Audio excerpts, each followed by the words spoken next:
In the winter of 1144, the Christian world received news that shook it to its foundations. Edessa, the first city conquered during the First Crusade, the easternmost fortress of Christendom in Tierra Santa, had fallen. Not in weeks or months of resistance. It fell in a matter of days, swept away by the power of Imad ad-Din Zengi, the Turkish governor of Aleppo and Mosul, who had spent years weaving a network of power throughout Syria. It was December 24th, 1144, and the Crusader Empire in the east had just lost its most advanced shield. The news traveled westward with the speed of fear. Pilgrims, messengers, and emissaries arrived at European ports with the same story. Edessa had been erased from the Christian map. Its walls, which had resisted for decades, lay in ruins. Its inhabitants were scattered. Its cathedral had been converted into a mosque.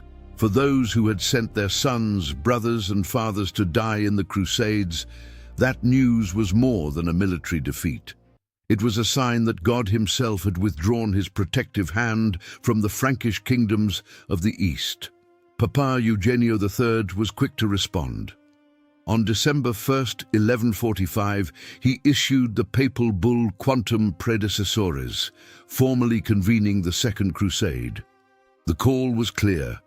The princes of Europa must arm themselves, march to the east, and recover what was lost. But the words of a pope, however solemn they might be, were rarely enough to move armies. For that, a different voice was needed. A voice that would ignite hearts, not just wills. That voice belonged to Bernardo de Claraval, a Cistercian monk of continental fame, a man of an eloquence that contemporaries described as supernatural. Bernardo traveled through Francia and the Imperio Germanico, preaching the crusade with an intensity that few orators had achieved before. In Vézelay, on the last day of March 1146, he spoke before King Louis VII of Francia, and a crowd so large that it could not fit inside any enclosure. Nobles, knights, peasants, and clergy began to tear strips of cloth from their cloaks to sew them into the shape of a cross. The gesture meant they were taking the Crusaders' vow. Louis VII was the first to kneel, but he would not be the last king to do so. Bernardo then traveled to the Imperio Germanico, where King Conrado III received him at the Christmas court of Espira. Before the assembled nobility, the monk delivered a sermon that spoke to Conrado as if Christo himself were addressing the monarch. Conrado, a hardened soldier who had survived dozens of campaigns, broke into tears, and he took the cross. The map of Europa in 1147 showed two large armies preparing to march eastward. The German army was the most numerous, with estimates ranging between 40 and 50,000 men. The Germanic heavy cavalry constituted its most effective corps, nobles covered in iron with war horses and spears capable of piercing oak shields. The French army was somewhat smaller, with between 30 and 35,000 combatants, but it included some of the best troops of the West. Louis VII, 27 years old at the time of departure, was a deeply religious man, more inclined to prayer than to war, though surrounded by experienced knights. The Germans set out first. In the summer of 1147, Conrado III led his army eastward with the confidence of one who has never tasted defeat in an open field. They crossed Hungria and reached the territories of the Imperio Bizantino, where tensions with local soldiers began almost immediately. The Crusaders looted villages when their supplies ran low. Byzantine soldiers responded with ambushes and provocations. By the time the German army reached Constantinople, the relationship between Crusaders and Greeks was already a mixture of mistrust and barely contained hostility. Emperador Manuel, shrewd and calculating, quickly ferried the Crusaders across the Bosphorus into Anatolia. Conrado then committed the first major error. Instead of waiting for the French, he decided to launch himself alone toward Iconio, the capital of the Sultanato Seleucida de Rum, convinced that conquering it would open the way to the south. What he ignored was that the Seljuks would not sit and wait. On October 25, 1147, near Dorileo, the Turkish army attacked. It was not a conventional battle. It was a storm of arrows, a cloud of horsemen who appeared and disappeared before the heavy cavalry could reach them. The Seljuk archers fired while moving, retreated and returned. For the ironclad knights, this was a completely different form of warfare. In a few hours, Conrado's army was in a rout. The casualties were devastating.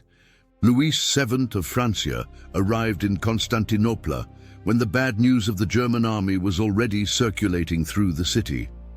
Emperador Manuel received him with more hospitality than he had shown Conrado. But the shadow of the Germanic catastrophe followed him as he crossed the Bosphorus. In Anatolia, the French advanced along the coastal route, safer in theory but equally hostile in practice. The Seljuks burned the land before them. They destroyed food depots, poisoned wells, and cut down fruit trees. The French army marched for weeks with chronic hunger and a thirst that the cold season could not quench. At Monte Cadmo, in early 1148, the French vanguard became separated from the main body of the army in a mountain pass. The Turks attacked. The losses were severe. Louis VII fought personally, clinging to the branches of a tree while the attackers passed around him without recognizing him. It was a moment of pure survival, without glory or grandeur. After that day, Louis made the decision to abandon the land route. He gathered what ships he could find in the port of Adalia and embarked with his closest knights. For the rest of his army, the thousands of infantrymen and pilgrims who could not fit on the available vessels, there was only one cruel order: keep marching by land to Antiochia. Many of them never arrived. The Turks hunted them, frightened villagers rejected them, and disease did the work that the arrows had not finished. The great French army that had set out from Metz in the summer of 1147 arrived in the east as a fragment of its former self. It was with these remnants, these two battered and reduced armies, that the Second Crusade still attempted to fulfill its promise. Louis and Conrado finally met in Jerusalem in the spring of 1148. The reception was warm. The nobles of the Reino de Jerusalem, who had spent years defending their borders with increasingly scarce resources, saw in the European kings an opportunity that might not be repeated for generations. Supplies arrived. Local troops joined the surviving contingents. And in mid-June, on the plain of Palmarea near Acre, the most imposing council the Reino de Jerusalem had seen in its short history took place. The original plan, the reason Bernardo de Claraval had crossed Europa preaching and weeping, was to recover Edessa.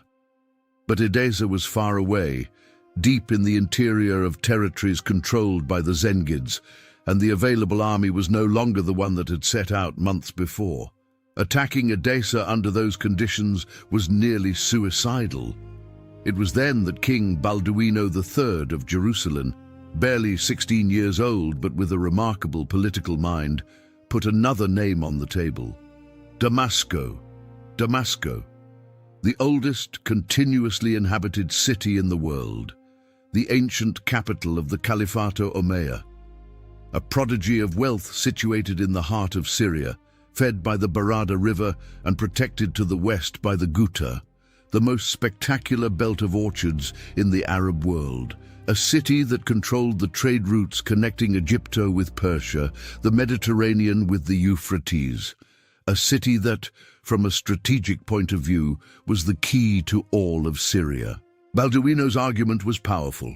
Damascus was governed by Mu'in ad-Din Unur, a skillful politician who for years had maintained a pragmatic alliance with the Reino de Jerusalem, precisely because both feared the expansion of the Zengids.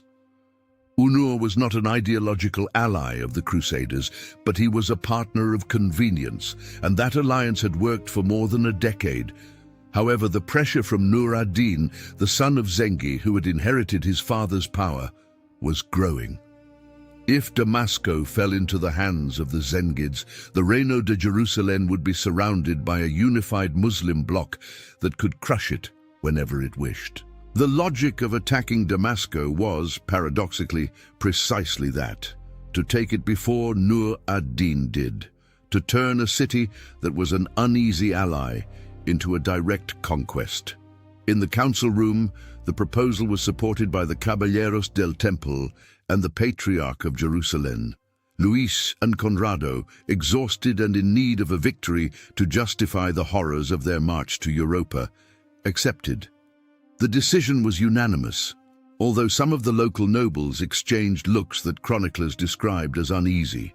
While the kings deliberated, Mu'in ad-Din Unur already knew he was the target. His spies inside the Reino de Jerusalem and in the court of Acre itself had informed him of the deliberations.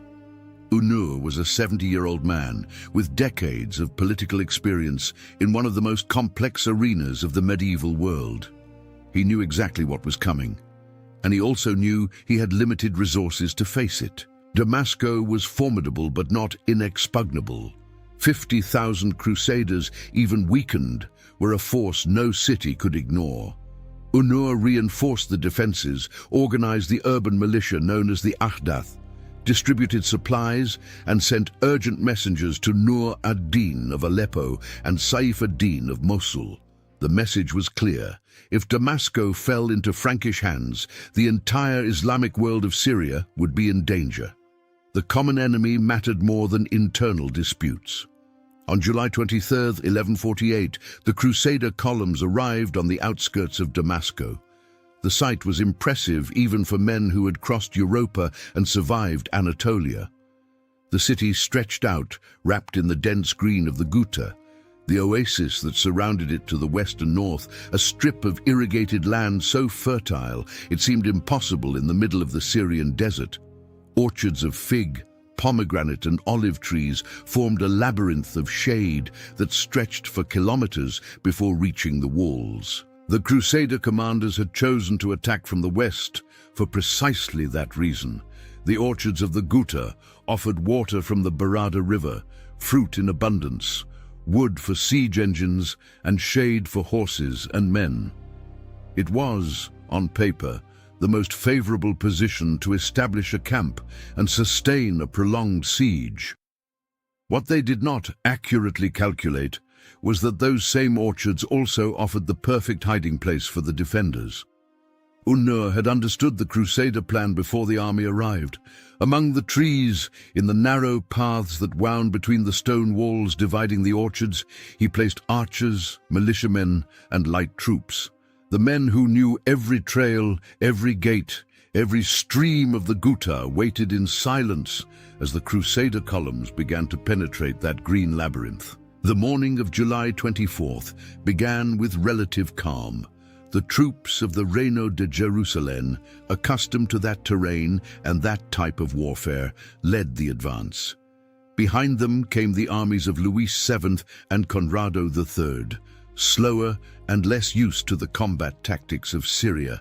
As the columns moved deeper into the orchards, the first projectiles began to fall from invisible positions. Arrows appearing from between tree trunks, javelins coming from behind the stone walls that separated the orchards, shouts in Arabic announcing charges and then dissolving into the foliage before anyone could locate them. It was a form of warfare that the European knights, trained for the clash of heavy charges in open fields, found frustrating to the point of despair. The enemy never presented themselves in formation to receive a charge of spears. They appeared, struck, and vanished. The heavy armor that protected against swords and spears became a burden in that July heat, amidst the dense vegetation, chasing shadows they could never catch. Even so, on the first day, the Crusader advance was real. Conrado III personally led several charges that broke the defensive lines at some points, pushing the defenders toward the outer suburbs. The Germanic heavy cavalry, when it found space to move, was devastating. The riders of Damascus retreated before those men of iron who rode with an energy that the heat of months of campaigning seemed unable to extinguish. What no one mentioned out loud was the price. Men fallen among the trees, with arrows in their shoulders and thighs. Horses brought down by projectiles coming from impossible angles.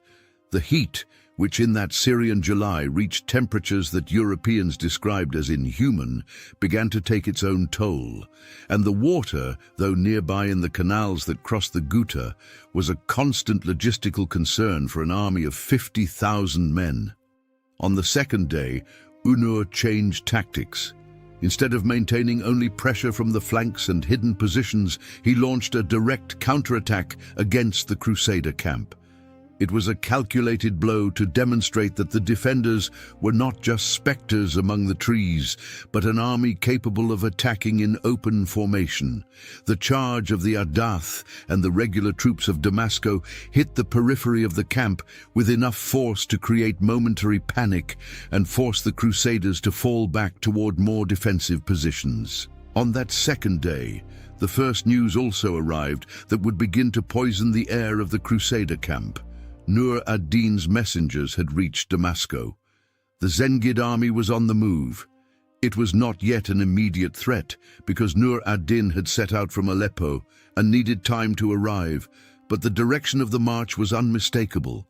Every hour the Crusaders remained before the walls of Damascus was 1 hour less before they would have to face a second army arriving from the rear.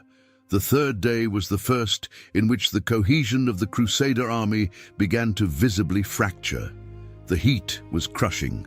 Water rations had been reduced. Some horses were incapacitated by the effort and thirst.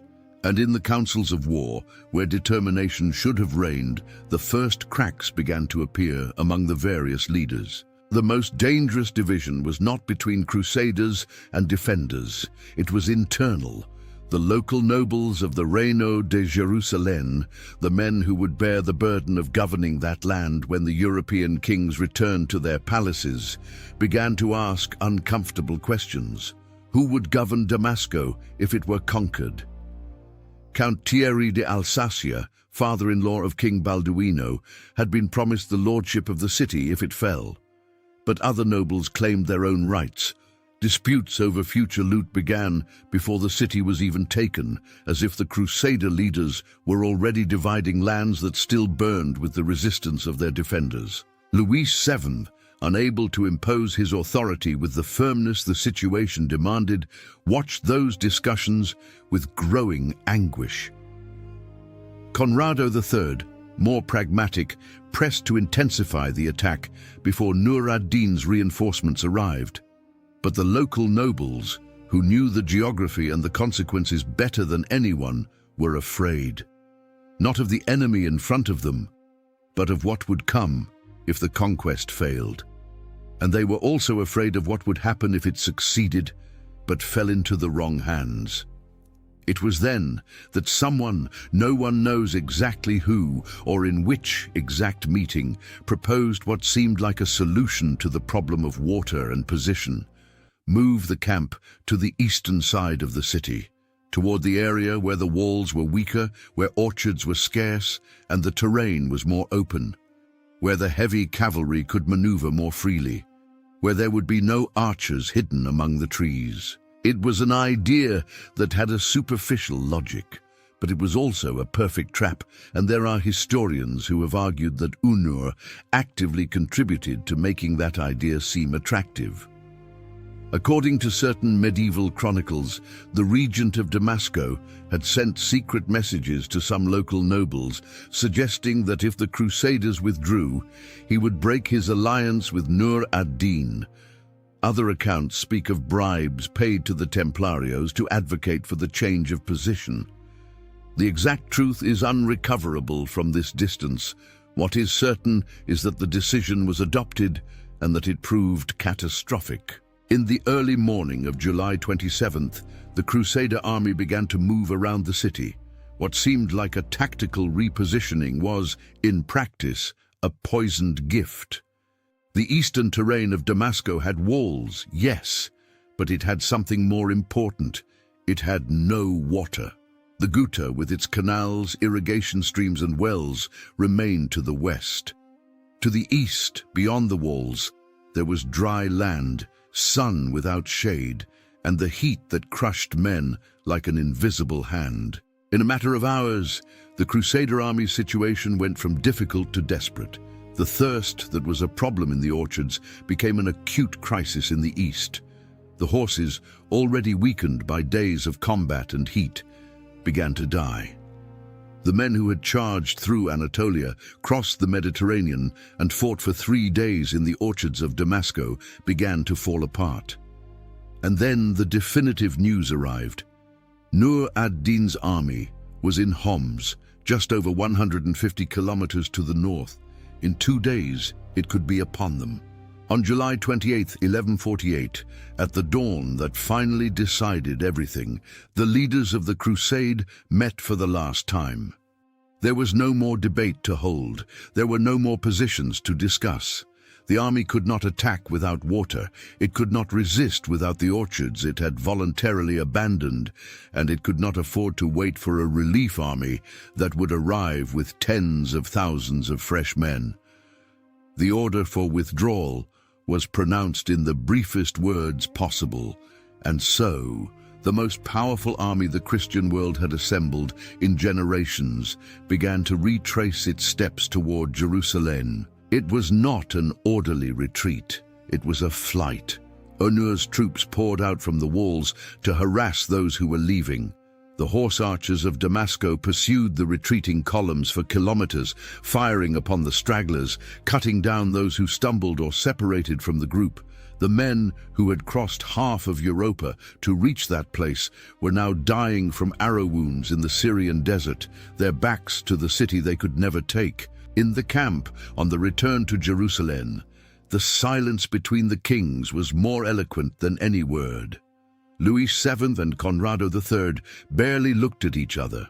The local nobles distanced themselves from the Europeans with a coldness that heralded the end of any future collaboration. The Chronicle of Guillermo de Tiro, written decades later but based on first-hand accounts, captured the atmosphere with a phrase that would become the epitaph of the expedition. A company of kings and princes such as had not been seen in all ages had gathered, and for our sins had been forced to return covered in shame and dishonor, with its mission unfulfilled. The consequences of those 4 days before Damascus extended far beyond the dust of the retreat. In the Islamic world, the victory reinforced Nur ad-Din's position in a way that no direct conquest could have achieved.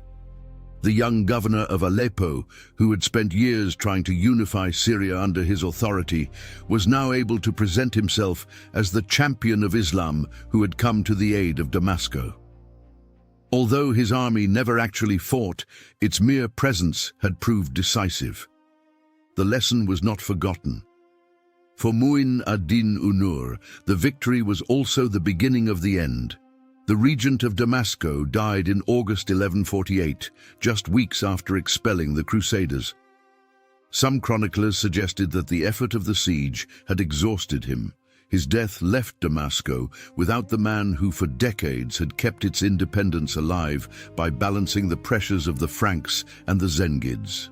Without Unur, the city was left at the mercy of Nur ad-Din's ambitions. In 1154, 6 years after the siege, Damascus opened its gates to Nur ad-Din without resistance.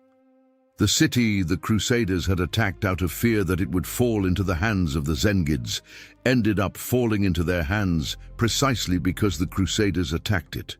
The betrayal of a historic alliance had achieved the exact opposite result of what it intended to avoid.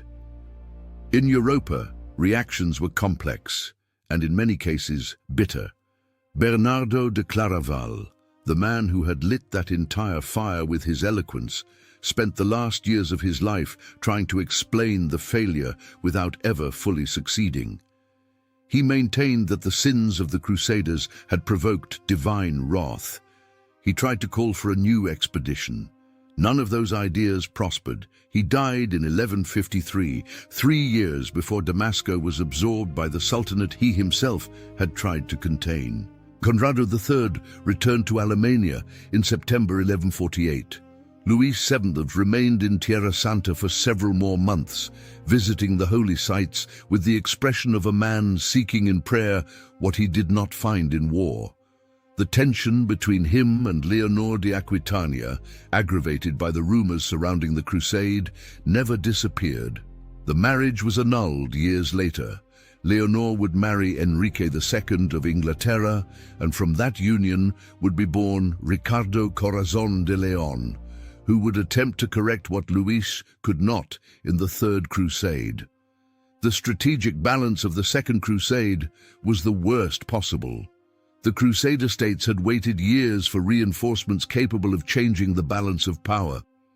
They arrived in the spring of 1148 with the kings of Francia and Alemannia at their head, and they departed 4 months later without having achieved anything, leaving behind not only the dead of Anatolia and the orchards of Damascus, but something harder to recover: trust. The mutual distrust between the European nobles and the local lords, which had surfaced so clearly in the war councils before Damascus, did not disappear with the retreat. It settled in. The Second Crusade did not just fail. It failed in a way that poisoned the possibilities of future success. The echo of those 4 days in July was heard for generations. The Christian world took decades to gather the will to attempt another large-scale crusade. When it did, the adversary was incomparably more powerful. Nur ad-Din had unified Syria. His political heir, a young Kurd named Saladino, unified Egypto and Syria into a single sultanate and reconquered Jerusalem in 1187. The chain of causes that led to that loss had many links, but one of the clearest was that dusty camp before the walls of Damascus in the summer of 1148. There is a final irony that medieval historians did not overlook. The city the Crusaders attacked for fear it would ally with their enemies ended up in the hands of those enemies precisely because they attacked it. The ally they betrayed out of fear became an enemy because of that betrayal. In 4 days of accumulated error, thirst, and mutual suspicion, the fate of Tierra Santa tilted irreversibly. Damascus never again became a possibility for the Crusaders, and the world on both sides of the Mediterranean was never exactly the same again.